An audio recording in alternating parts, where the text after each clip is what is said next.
ان دونوں لڑکیوں نے مجھے سینڈوچ بنا دیا۔ جب خاصی دیر تک مجھے نیند نہیں آئی تو میں نے اٹھ کر نیم گرم پانی سے غسل کیا۔ اس سے خاصا سکون ملا اور بالآخر میں سو گیا۔ اگلی صبح 2 ملائم ہاتھوں نے مجھے جھنجھوڑا۔ میں آنکھیں کھولے بغیر جان گیا کہ ماں پارا تھی۔ سونے دے ماں کے بچے جانے وقت ہو گیا ہے، تیار ہو جاؤ، وہ بولی۔ کل سے خوب گھوم رہے ہو؟ کاجل پوچھے گی۔ پیارے دوستو، آگے بڑھنے سے پہلے آپ سے ریکویسٹ کروں گا کہ اپنی محبتوں کا اظہار کرتے ہوئے میرے چینل کو سبسکرائب کر دیں اور ساتھ بیل کا بٹن بھی دبا دیں تاکہ میری کوئی ویڈیو آپ سے مس نہ ہو۔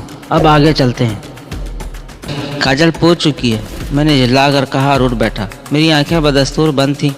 ہاں، کل بار بار اس کا فون آ رہا تھا۔ ماں پارا ہنسی۔ آپ اسے گولی ماریں۔ میں نے جمع ہی لی۔ مجھے بس 1 کپ چائے دے دیں ورنہ میری آنکھ نہیں کھلے گی۔ چائے آلریڈی موجود ہے، وہ بولی تو میں نے جلدی سے آنکھیں کھول لی۔ لیکن پہلے منہ ہاتھ دھو کر آؤ۔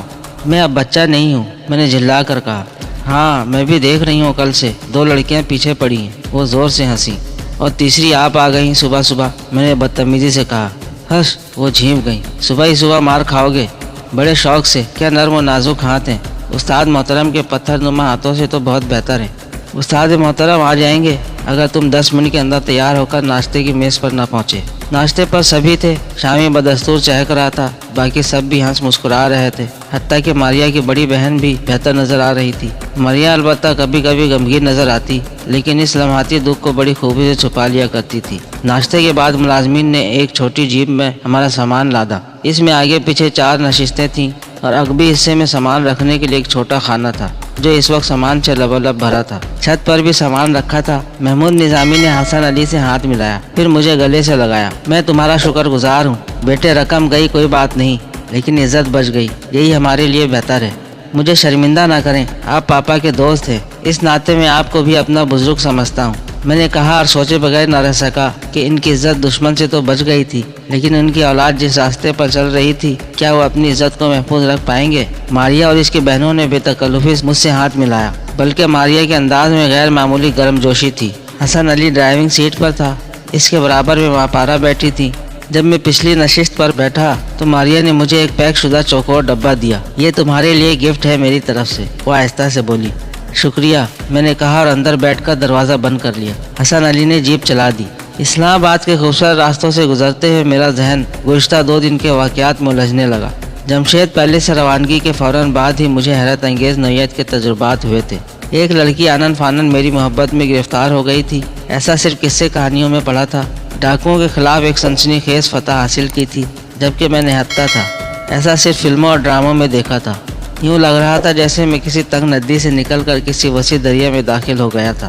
میں نے ماریا کے جذبوں کا مثبت جواب نہیں دیا تھا، میں مجبور تھا اور میں نے اسے اپنی مجبوری بتا دی تھی۔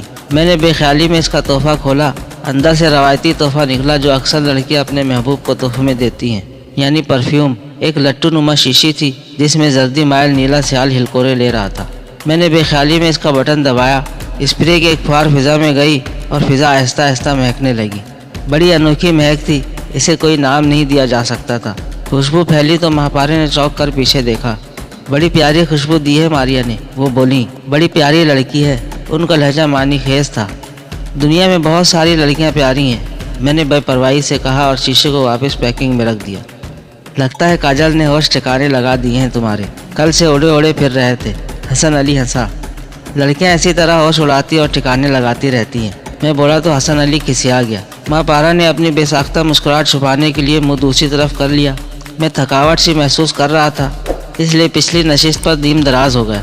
جب ہلکے سے جھٹکے سے میری آنکھ کھلی تو دوپہر ہو چکی تھی۔ باہر تیز دھوپ چمک رہی تھی، لیکن ہوا کی خنکی بتا رہی تھی کہ ہم سطح سمندر سے خاصی بلندی پر آ گئے تھے۔ جیپ سڑک سے ذرا ہٹ کر نشیب میں درختوں کے ایک گھنے جھنڈ میں کھڑی تھی۔ حسن علی اور ماں پارا باہر تھے۔ میں بھی جیپ سے اتر آیا۔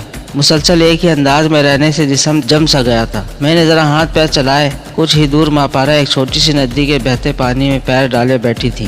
حسن علی ان سے کچھ ہی فاصلے پر تھا۔ میں نے مناسب سمجھا کہ دوسری طرف نکل جاؤں۔ سڑک دوسری طرف ذرا بلندی پر تھی۔ میں قریب آیا، اسی لمحے ایک سفید ڈاٹسن پک اپ تیزی سے گزری۔ اس کی ڈرائیونگ سیٹ پر موجود شخص نے مجھے چونکا دیا۔ اس کے نقوش ارشد بلّہ سے ملتے تھے، لیکن وہ ارشد بلّہ کیسے ہو سکتا تھا؟ وہ ڈکیتی اور قتل کے الزام میں پولیس کی تحویل میں تھا، وہ زخمی بھی تھا۔ میں واپس آیا تو ماہپارہ جیب سے سامان نکال کر سامنے ہری بھری گھاس پر بچھے دسترخوان پر سجا رہی تھی۔ میں نے سرسری انداز میں حسن علی سے پوچھا، کیا آپ نے راستے میں کوئی سفید ڈاٹسن پک اپ دیکھی تھی؟ وہ ہنسا۔ بے شمار سڑکوں پر نظر آنے والی ہر تیسری گاڑی ڈاٹسن پک اپ ہی ہوتی ہے۔ میں نے اسے اپنے مشاہدے سے آگاہ کیا تو وہ سوچ میں پڑ گیا۔ اس نے کہا، تمہیں دھوکہ ہوا ہوگا۔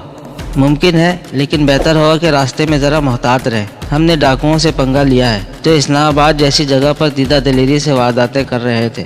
برخوردار جب کوئی صورتحال سامنے آئے گی تو دیکھ لیں گے۔ فی الحال تو کھانے سے دو ہاتھ ہو جائیں، بڑی بھوک لگی ہے۔ وہ دسترخوان پر بیٹھتے ہوئے بولا، جس پر گرما گرم ہاٹ پاٹ سے نکالے آلو بھرے پراٹھے، قیمے انڈے کا سالن اور چٹنی اچار کے ساتھ فرنی بھی تھی۔ سفر کے دوران مسلسل دھچکوں نے بھوک چمکا دی تھی۔ میں ہاتھ منہ دھو کر آیا اور آتے ہی حسن علی کے ساتھ کھانے پر ٹوٹ پڑا۔ ماہپارہ ہمیں تمیز سے کھانے کی تلقین کرتی رہ گئی اور ہم نے سچ مچ دسترخوان صاف کر دیا۔ بقیہ کہانی اگلے حصے میں ملاحظہ فرمائیں۔ اس ویڈیو کو لائک کریں، چینل کو سبسکرائب کریں اور ساتھ ساتھ گھنٹی کا بٹن بھی دبا دیں۔ آپ کے تعاون کا شکریہ۔